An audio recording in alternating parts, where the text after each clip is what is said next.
Let's talk about the protagonist of the film. Nicole Wallace, from Madrid of an American father, grew up studying viola, piano and singing. She has also practiced modern dance for more than 8 years. In 2018 she was cast as Nora Amalia Grace in the series Scam Spain, which catapulted her to stardom. Nicole played Nora Grace for 4 seasons, starring in all of them and becoming the central character of the 3rd season. Nicole Wallace will star in the new series produced by Netflix Spain and based on the novel by writer Miguel Saez Corral, Ni Una Más. She, the actress, will play Alma and will give the reply to Clara Gall. Filming of the drama began in October in Madrid. In this story our female protagonist is Noah. She is a girl who, despite being only 17, had to live a very hard childhood with an abusive father. She keeps many ghosts of the past, as she is normal, and this makes her a very suspicious person. When her mother informs her that she rather impulsively married a billionaire on a cruise ship and they have to move to California, she rebels like hell.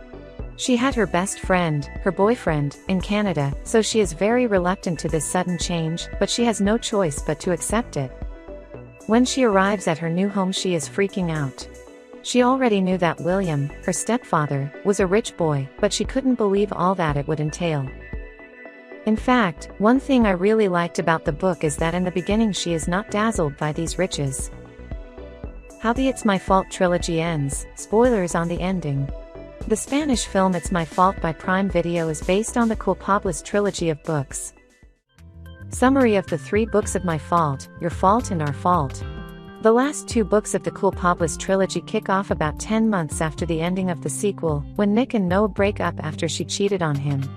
Both are headed to New York, where the wedding between Jenna and Lion will take place. The two know that on that occasion they will meet again for the first time. In the meantime, however, in the city Noah meets Luca, Lion's brother. The two begin to make friends and spend time together. Nick sees them and a certain annoyance arises in him, despite not wanting to have anything to do with Noah. For the days leading up to the wedding and during the wedding ceremony, they both do everything possible to make each other jealous. At one point the two have a confrontation and suddenly Nick kisses the girl. Despite this momentum and the feeling that both still feel, the young man, however, does not feel ready to return with her. After the wedding, Noah returns to Los Angeles for college. In conjunction with Thanksgiving, the girl decides to go home to her and Will's mother. Also Nick eventually returns to his father with Maddie, but nobody knows about the other, until they both meet again at home. Since the girl doesn't know about the breakup, Nick asks Noah to pretend for those few days that they are still together. In the end the two spend a night together. The girl, however, fears that Nick would regret it and so without saying anything she leaves for Los Angeles, where in the meantime she begins to work for a studio which she later discovers is one of the many activities of her ex. One day Nick arrives in LA to check his interests and thus discovers Noah, who in the meantime has started dating her colleague Simon.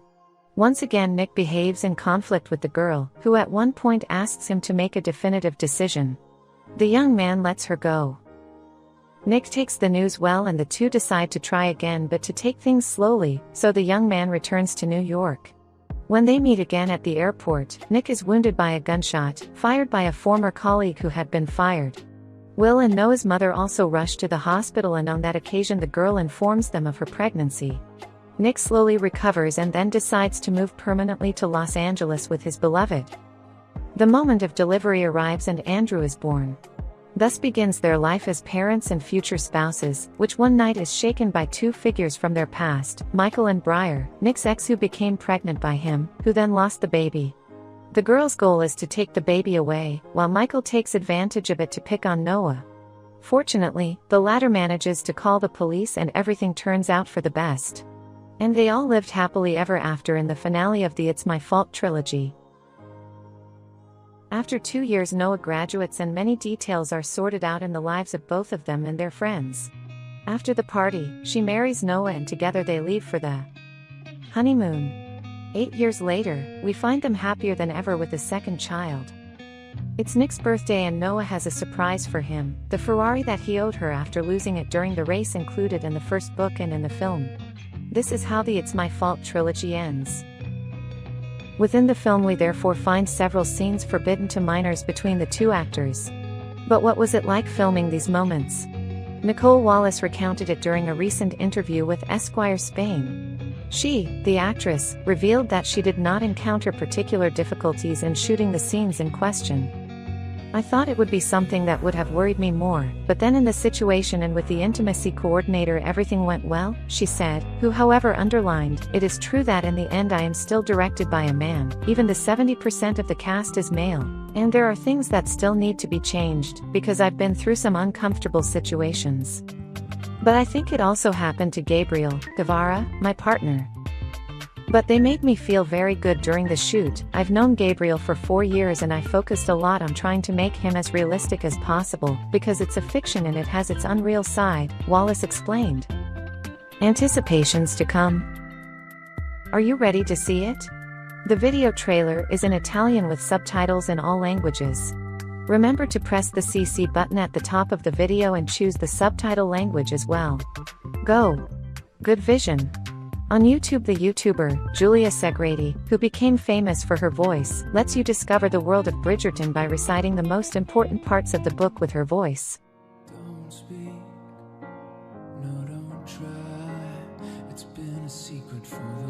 Ho tante cose da dirti. Non voglio sentirle. Stammi ad ascoltare, va bene? Perché ora? Perché? Perché mi manchi.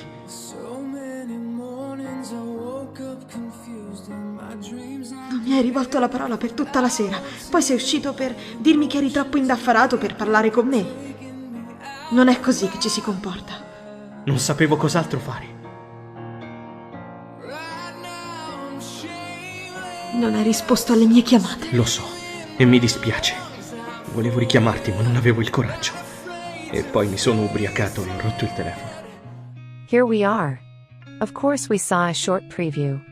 You can see them whole in the YouTube channel of the voice actress and creator Giulia Segreti. She is a voice actress and actress. With her voice it brings strong emotions. She is Italian. In her videos you can also activate all the subtitles. Just go to the YouTube video options and then choose the language. We talked to Giulia.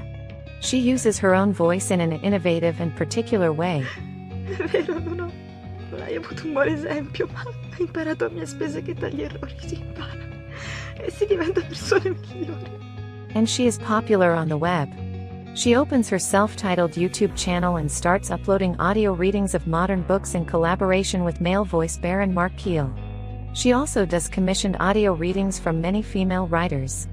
Giulia and Barone are also a couple in real life. They met on the web. Senza di lui la maggior parte del lavoro non era possibile. Beh, ci siamo conosciuti attraverso la grande passione per il doppiaggio e per le letture. Giulia was looking for a male voice for her projects and then she learned that she was a neighbor. You have dubbed some important films and participated in various famous Italian TV programs. Giulia is also a Spotify artist. She realizes with her voice covers of her recited. She's a writer. She has acted in the theater in various shows and fairs. For some years she was also the speaker on the radio and currently she is the voice of important radio commercials. Her voice is also on Audible. In fact, she also makes audiobooks. In short, she does many things in one day. She likes to tease with her voice and has managed to work with her voice. She loves animals, she loves being with her boyfriend. It's hard to sum up her life. I suggest you visit her YouTube channel. There you can hear and see her work. While her private life and her other passions can be seen on Instagram. Io, insieme a voi, ho una lunga strada da percorrere. E mentre percorriamo insieme questa strada, altre persone si uniranno.